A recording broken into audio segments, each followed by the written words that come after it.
Jadi nggak kemudian orang dipanggil, kamu saya pecat. Bukan begitu, dibina. Karena memimpin dan mendidik. Dan ketika dia bisa deliver, dia akan kembali lagi ke saya dan bilang, Pak, saya bisa deliver, Pak. Nah, baguslah, tinggikan tuh. Lalu lakukan yang sama pada anak buahnya.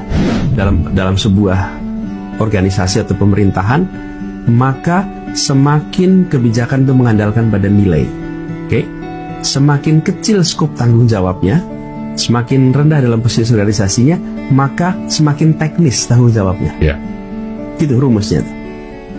Jadi ketika saya memimpin 20 orang, maka saya beritahu setiap orang, Anda tugasnya apa, tugasnya apa, tugasnya apa, 20 orang ini. Tapi ketika saya memimpin 200 orang, saya bikin struktur organisasi.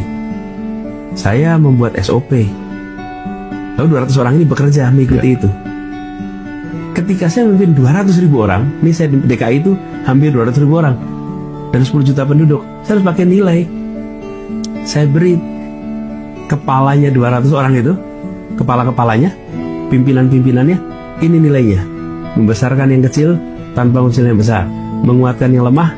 Dia terjemahkan tuh, pertamanan gimana, transportasi umum gimana, pendidikan gimana, kesehatan gimana, perbankan gimana. Karena pakai nilai. Nanti dia menerjemahkan dalam organisasi itu. Jadi fungsinya pemimpin itu dia hadir memberikan ini loh visinya. Kalau orkestra nih, ini partiturnya nih, oke?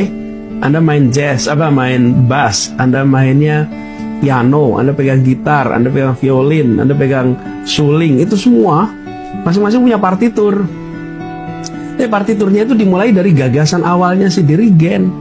Sesudah jalan, nggak usah dirigen itu main violin, main piano, itu tugasnya masing-masing.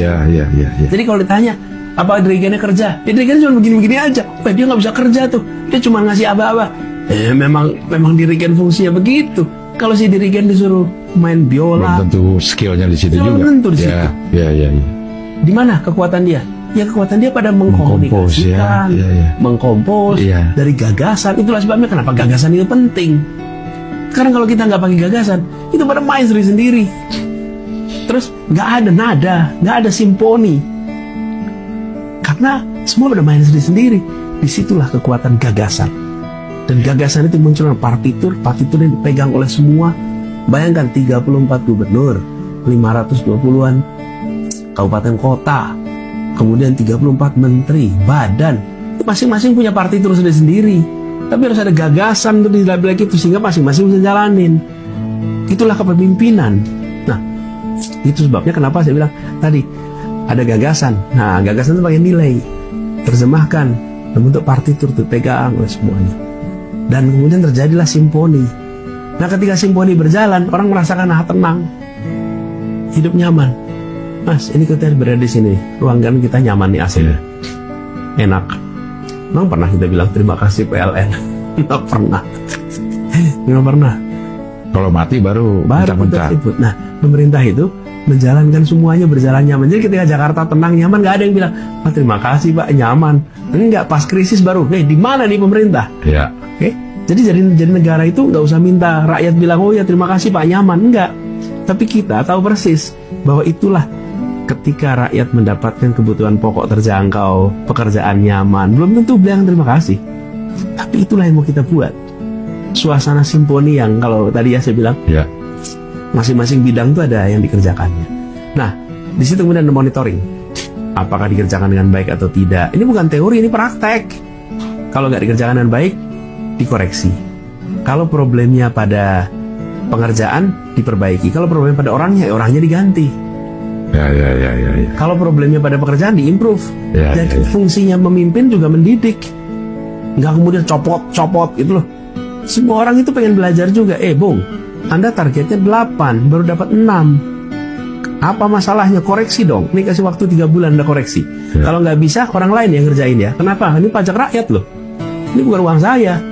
Saya selalu bilang begitu. Kalau saya mengoreksi anak buah, saya tidak pernah lakukan depan orang banyak. Saya panggil one on one. Saya tunjukkan, ini adalah targetnya, ini komitmennya, ini deliverynya, ada selisihnya. Anda bisa nggak perbaiki ini?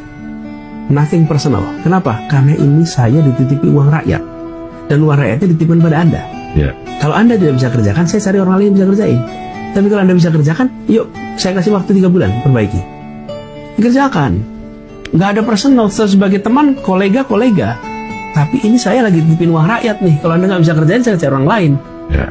Jadi nggak kemudian orang dipanggil, kamu saya pecat. Bukan begitu, dibina. Karena memimpin dan mendidik.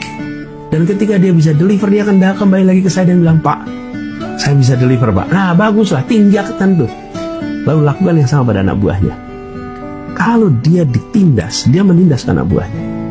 Kalau dia dimotivasi dan dia diberikan arahan, dia akan melakukan yang sama pada anak buahnya. Jika kita ospek di universitas saja ya. Kita ngospek karena kita pernah di ospek. Ya, jangan.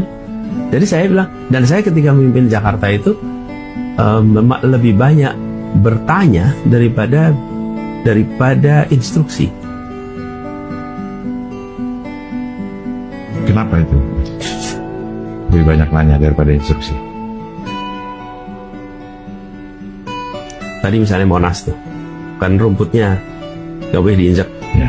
Kan saya bisa kasih instruksi, cabut itu tulisan, cabut tulisannya, biarkan anak-anak main di rumput. Ya.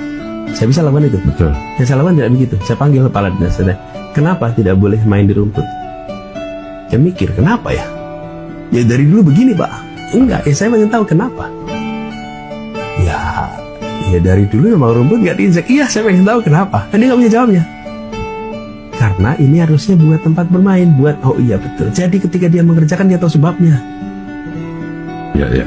Tahu sebabnya. Kenapa? Karena atasannya pakai pertanyaan, dia cari jawabannya. Jadi pertanyaan itu membuat orang harus berpikir, menyusun kebijakan supaya nanti ke bawah juga begitu. Supaya ketika bawahannya tanya, dia nggak cuma bilang, oh iya ini perintah Pak Gubernur. Enggak, saya udah mikir juga, saya bisa jawab ke anak buah saya. Ketika ditanyain publik, media tanya, dia bisa jelasin juga. Kenapa mau dia tahu argumennya? Iya. Itu membuat pengambil keputusan merasa memiliki. Karena saya ikut memikirkan jawabannya.